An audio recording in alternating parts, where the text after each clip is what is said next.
Menschen faszinieren mich ganz genau, so wie sie sind. Sag mir, kleines Pony, kannst du Karren ziehen und Auto fahren? Lira ist mein Instrument, doch Menschen spielen gern die Gitarren.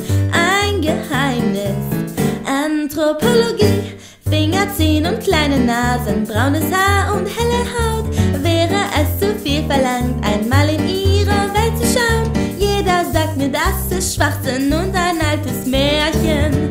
Ein Geheimnis, Anthropologie, langweilt dich nicht das Richten deiner Männer mit deinen Hufen.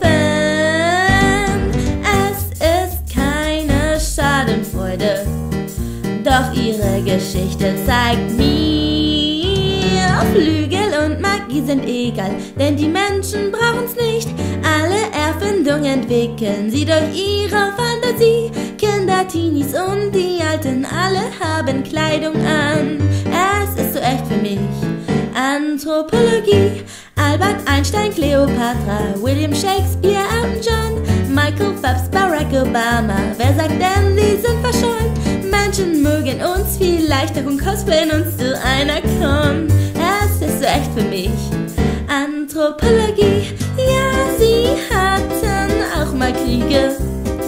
Perfekt ist niemand, wie man sieht. Doch hab ich dazu das Recht, zu lernen, was auch immer geschieht. Ich brauch nur nicht herumzutraben.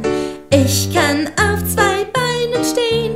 Ich würd meine Magie gegen 2 neue Beine tauschen. Schnapp die Kamera, komm schon, zoom rein, denn dein Liebling ist nun ein Mensch.